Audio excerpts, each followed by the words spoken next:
Հարգելի գործընկերներ, ճիշտ ասած ես չգիտեմ, ես փորձեմ բարձել մեր գործընկերներից, ովքեր ինստիտուցիոնալ հիշողություն են, արդյոք հնարավոր է գումարման ընթացքում փոխել խմբակցության անվանումը եւ հանդես գալ խմբակցության անվանումից, որը փաստացիորեն գոյություն չունի։ Դա ձեր գործն է, պարոն Մամիջանյան, բայց ամեն դեպքում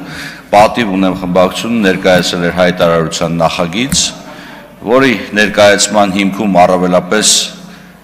լսումներ անցկացնելն էր, որովհետև գիտեք, որպեսզի լսումներ անցկացնել, խմբակցությունը պետք է ունենա հնարավորություն ինչ-որ փաստաթուղթ ներկայացնել ազգային ժողովին, եւ երևի թե այստեղ մենք կանոնակարգ օրենքի հետ կապված խնդիր ունենք, երևի պետք է նման հնարավորություն տալ պարզապես խմբակցությանը առանց որևիցե փաստաթղթի լսում անցկացնելու, որպեսզի նման իրավիճակներ չառաջանա։ Փաստաթուղթը ներառում էր քաղաքական իրարամերժ դատողություններ, որոնք փոխկապակցված էին կարծես թե պատիվ ունեմ խմբակցության կարծիքով երկրում արկա քաղաքական խնդիրներին եւ զուգակցվում էին իմպիչմենտի, իսկ իմպիչմենտ կներեք պարոն Մամիջանյան քաղաքականից իրավականի թարգմանելու կառավարության պարագայում իմպիչմենտի մասին չեն խոսում, դա նախագահական երկրին բնորոշ ինստիտուտ է, խոսքը գնում էր կառավարությանը անվստահություն հայտնելու գործընթացի մասին, իսկ այդ գործընթացը կարգավորվում է ոչ թե հայտարարության, այլ ձեր կողմից մատնանշված համապատասխան դիմումների առկայությամբ, ընդ որում նաև մեր քաղաքացիներին տեղեկացնեմ, որ համապատասխան քանակի դիմումների հավաքագրումը դեռևս բավարար չէ կառավարության անվստահություն հայտնելու համար։ Դա անհրաժեշտ է պարզապես որպես հիմք համապատասխան գործընթաց սկսելու համար, որտեղ ազգային ժողովը պետք է կառավարությանը անվստահություն հայտնի, բայց նաև հանձնաժողովի նիստում հնչեց շատ տրամաբանական այս պարագայում իրավականից քաղաքական է ասնեմ, հիմնավորում թե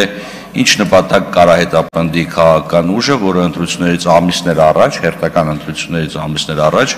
փորձում էր ամբողջ ռեսուրսը կենտրոնացնել գործընթացի վրա, որը բացարձակապես որևիցե արդյունք չի կարող բերել։ Ամեն դեպքում հանձնաժողովը մանրամասն վերլուծության է ենթարկել պատիվ ունեմ խմբակցության կողմից ներկայացված հայտարարության նախագիծը, բավական երկար նիստ ենք ունեցել եւ բոլոր ներկաները հնարավորություն են ունեցել արտահայտվեն, ընդ որում շատ ուրախ էի պարոն Մամիջանյան, որ այս նիստին գոնե ձեր նախագիծը քննարկելու համար հանձնաժողովում ներգրաված ձեր անդամը ներկայացել էր, ցավում եմ, որ ձեր նախագիծը քննարկելուց հետո գնաց եւ այդպես էլ դրանից հետո չտեսանք վերջինիս, բայց ամեն դեպքում գոհունակություն պետք է արտահայտեմ, որ վերջի 3 տարվա ընթացքում դուք այդուհանդերձ հանձնաժողովի նիստին մասնակցություն ունեցաք։ Հարգելի գործընկերներ, իրարամերժ բնույթի փաստաթղթում արկա դատողություններ ուսումնասիրելով հանձնաժողովը բացասական կարծիք է տվել նախագծին, այսքանը շնորհակալություն։ Շնորհակալություն, հարգելի գործընկերներ, այժմ խնդրում եմ, ոչ թե խնդրում եմ, այլ առաջարկում եմ։ Չէ, չեմ պահանջում, առաջարկում եմ հերթագրվել մտքերի փոխանակության համար, բայց ինչ վարման կարգով պարոն Մինասյան, քվեարկություն չի։ Հերթագրում մտքերի փոխանակության համար, հետո նոր կլինի քվեարկություն։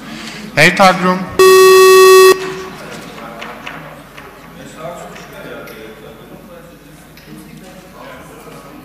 Էողություն, ճիշտ եք, պարոն Մինասյան, երիցս ճիշտ եք, հերթագրումը դուրս եկավ եւ վարման կարգով Արծվիկ Մինասյան։